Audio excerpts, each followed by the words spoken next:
Welcome to Content and Conversations, the podcast for entrepreneurs and business owners that want to prioritize connection and relationship as the primary tool to drive sales. Content and conversations are the two most powerful tools you have to attract the most amazing clients, build solid relationships, and sell more stuff. From sales, marketing, energy, and mindset, we'll discuss everything you need to hit your goals, make more money, and have more fun in your business. Let's go.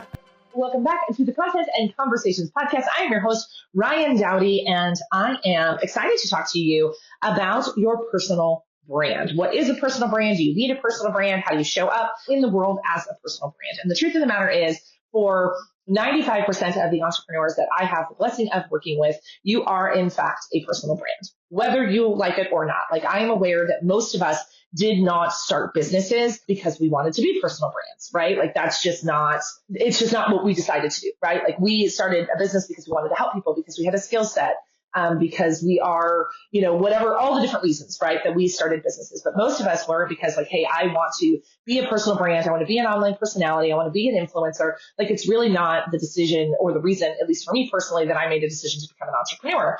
And it's so interesting because just a few short years ago, I would have told you something entirely different about content and the way you needed to show up in the world. Even back in 2021. It was different, right? Sales and marketing was different. I don't need to tell you that, you know that. But now the personal brand is even more important because consumers are super skeptical, right? Buying behaviors have changed.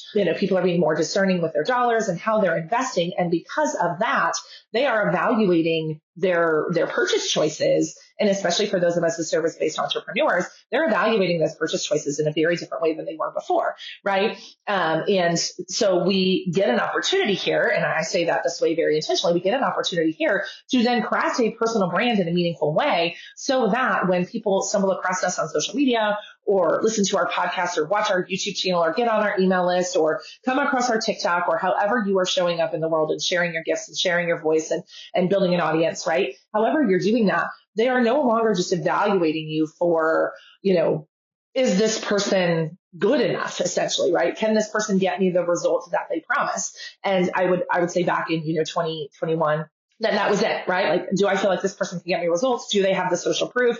Do they, can I go through their educational how-to content and say, hey, this is a skill I want to learn, and I think this person can get me to where I want to go, right? That was what the evaluation process looked like. Well, now they're evaluating so much more than that, right? They're evaluating who we are as humans. And this is actually very much driven by Gen Z, whether you like it or not, right? Very much driven by Gen Z. But this idea that, are you a good human? Like, do we share values? Are we on the same side of the table politically and from a religious standpoint and from a spirituality standpoint and from a shared value standpoint, right? They're just looking at us as business owners so differently. So when we market our businesses and we market our services, the way that we're doing that has to change. Right? We can't just keep showing up with the same bullshit content and the same bullshit launch strategy and the same bullshit sales and marketing funnel and expect to get the same results, because the buying behavior has changed. And so they want to see us as business owners. They want to see us. They want our brands. They want to see who we are. They want all of those things. And so we have to start thinking about our marketing from this place of connection first. And obviously that's my thing. I literally run a business called The Connection Agency, right? Like, connection is the most important thing. Do they feel a personal connection to you? And you may argue that that's not true. You may argue that that's not how you make buying decisions. And consciously, you may not, right? You may not be consciously making buying decisions from this place. You may not wake up and be like, do I like that business owner or do I not, right? That might not be what you're thinking, but unconsciously, right? An unconscious thing that is happening is that you are actually making decisions that way, right? There is a lot of data to show how our brains make decisions and how, we're driven by our subconscious biases in almost every single way, right? So whether we're hiring, whether we're marketing, all of these things are driven by our subconscious. So you can say, I'm not consciously choosing to work with Susie because of her values. I'm choosing to work with Susie because she's an expert, but your subconscious bias, right? Like our Maslow's hierarchy of needs, like our most basic human needs, who we are psychologically as humans, how we are wired for connection. So our brands have to be built for connection. And so we do that by developing a very strong personal brand. So what I'm going to break down for you today is our personal brand kind of philosophy, our personal brand plan, and how we do this, because we do this with our done for you clients. And we also teach it to our done with you or DIY clients as well. because it is the foundation of what you do. And again, this is a change that I have made. This is a change I'm making in my own strategies, my own frameworks, because back in 2020, when I was teaching sales to new entrepreneurs, we didn't even talk about content. We didn't even talk about brand, right? I was go out in the world, talk to people, sell shit, right? And that worked. And will it still work? Yes, I do believe that it will still work. I believe that it will be harder, especially if you're connecting online. I think if you're connecting in person, you're going to in-person networking events and connecting in that way, and you can feel and touch people. Yeah, sure, right? I definitely do think that you can get away with not having as strong as a brand and all that different stuff. But if you are marketing your business primarily on the internet, you no longer have a choice. But to how to do this. So I'm just going to walk you through our framework today and hopefully inspire you in some way to really evaluate your sales and marketing approach, really evaluate your sales and marketing experience, and talk to your clients from a way that's really powerful and important. So the first thing you have to do is develop your brand story, right? Like, what is your brand voice? What are your beliefs? What are your mission? What is your story that you share with the world, right? That makes people want to do business with you. And I will give you a very specific example. And I've told the story before, but it's a really important one. So when I launched my first business, which was the Uncensored Consulting was still the name of the business, but I had a program called the Uncensored Sales Program, then became the Uncensored Sales Accelerator. But really, I did my first big launch, my first 5-figure launch of that product.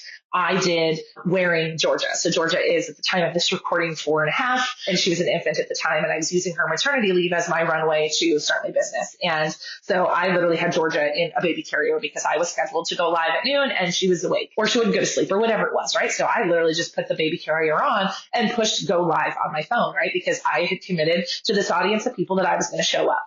And so naturally what wound up happening is I wound up attracting a lot of moms of littles who were watching me do this thing. They were like, look at this woman with her baby showing up, doing the damn thing. And that inspired a lot of people. It wasn't intentional, right? It wasn't a marketing move. It wasn't something that I decided to do, but it very much became part of my brand voice, right? That I was a mom and I was a wife and I was a business owner, and this is who I was as a human. And so that became part of my brand story somewhat inadvertently, that I was this person who did all these other things and had a successful business on top of it. Because again, we live in a world where that's not always how the picture is painted for women, right? So I share this with you because your brand story is important, right? And then my brand story evolved. It evolved over time as my business grew. And then I started my second business with a partner, and that partnership went very south very fast. And so, but that became part of my brand story, right? It became part of my brand story because, I had to really work through some shit to deal with that, right? Like I literally felt very, it was lack of integrity and just a lot of weird stuff that happened in that season of life. But I tell you all of these things because that brand story is important. And you hear me tell these stories over and over again because people who come into my world want to hear that story. Either they have a shared experience or they appreciate that shared experience. And because of that shared experience, because of that shared story, our beliefs are aligned and our missions are aligned. And that's why a lot of people choose to do business with us as an agency, because we share values, because we share beliefs, because we share a mission, right? Because of those shared things, people are like, okay, cool. I trust you and I want to do business with you. So the first thing that you have to do is, what is that brand story? What is that story that you tell over and over and over again that tells people what you believe, that tells people what your mission is, that tells people your why, because that is very important to people, right? And then from there, it goes into our target audience. So even though I did that launch wearing Georgia, I never really marketed my business to moms. I was never intentionally designed my business to be a business coach for moms. That just wasn't it for me. But that's who I wound up, attracting a lot of. But so the next kind of step after we develop our brand story, which includes our voice, our beliefs, and our mission, then we move on to that target audience, right? Who is the target audience that we're talking to? What are the beliefs? What are the problems that they face? What are the problems they actually have? The problems they believe they have, right? What they believe before working with you, what they believe after working with you, what will bridge the gap between their current beliefs and their future selves, right? Like really having this story about your target audience and being able to, again, share in those beliefs and share in those problems, right? Is really powerful and important. So knowing and understanding their current beliefs and knowing and understanding the problems that they face and being able to speak to those in a really powerful way, again, from a personal brand standpoint. So this isn't just like writing sales copy. This is, hey, I understand that people think that sales is yucky, gross, and disgusting, right? Like I understand that you have been taught that. Don't worry. I can help you with that, right? Don't worry. We're going to totally change that for you. Like that has been my stance for years, right? That is my part of my brand story is I understand your feelings about sales. I understand where they come from, and I'm here to help you experience something different so that you can actually make money in your business, right? Like that is part of my brand story is helping take away the yuckiness out of sales, right? Take away the beliefs and the misnomers and the things that are actually keeping us really stuck as business owners, right? But again, that's part of my personal brand is changing the vision about sales, changing people's beliefs about sales, getting people to realize that they have to fall in love with the things that actually pays their bills, right? That is part of my brand. That's part of who I am. And so then from there, we go into, our brand story, our target audience, and then the brand values, right? How does your brand make people feel? And this is why if you've been around for any amount of time, you know that I'm completely anti-pain point marketing. I'm completely anti-bro marketing tactics. And I want to be mindful of that because there's a friend of mine on the internet who, gets really fired up about bro marketing and, the people who get lumped into bro marketing. It is not the person. To me, when I talk about bro marketing, I'm not talking about the person. I am talking about the tactic. Right? The tactic of urgency, the tactic of renting the Lamborghini or the private jet to, take ad photos, right? Like it is the tactic of unethical, false urgency, pushy, if you were really committed, you would buy today energy. Like that to me is bro marketing. It's not actually a person. And I know both men and women who deploy bro marketing tactics and have very bro marketing energy. So I just want to be clear about that.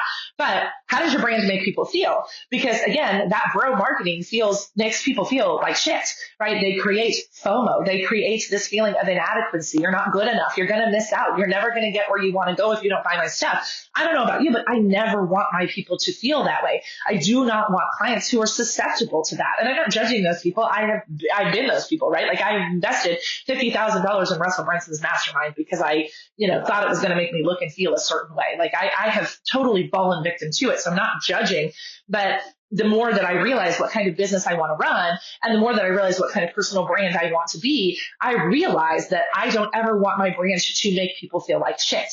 Do you want people how does that brand make them feel? Do they feel empowered?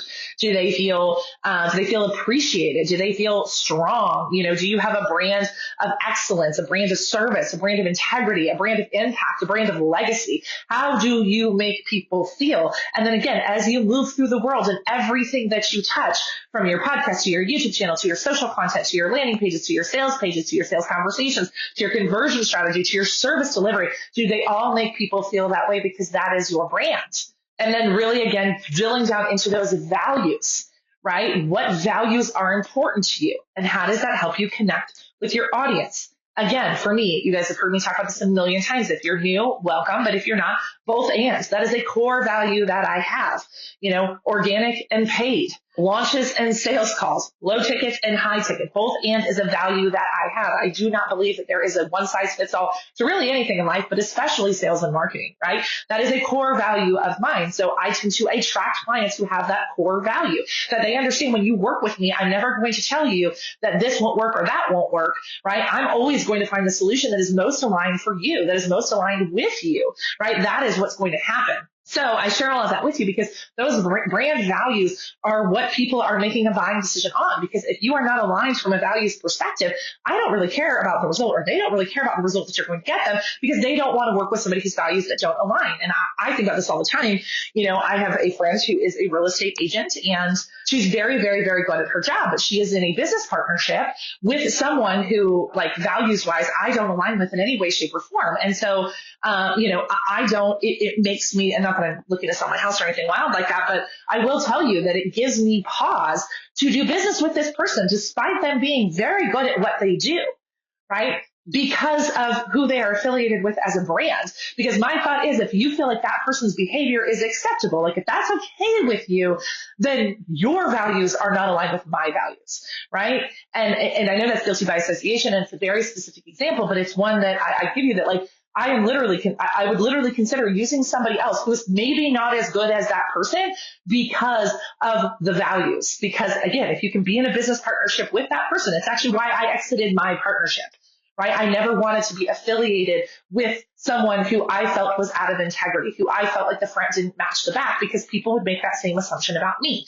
right? And so that's what I mean by brand values, and people making buying decisions from that place, right? And then from there, it goes into more execution, right? So the really big pieces that you need to think about when you're thinking about your personal brand are three things, right? Your brand story, your target audience, right? Current beliefs, current problems, and then those brand values and how you make people feel. And so that's really, because then again, we moved into, in our framework, right, the visual brands, look and feel, the content pillars, the content strategy, brand execution, et cetera. That is just then the execution of your personal brand. So how does it look and feel? If you have a really high-end brand, but your visuals don't look and feel really high-end, right? Or you have really high-end pricing, those two things have to match, right? And then the content pillars, what are you consistently talking about in your content that shares that your values, your personal brand are infused through, right? And then it's like, what's the content strategy? Where are you going to show up? Email, blog, YouTube, social, podcast. And then of course, execution. What are all the parts and pieces that then you need to bring to life with this umbrella under your personal brand?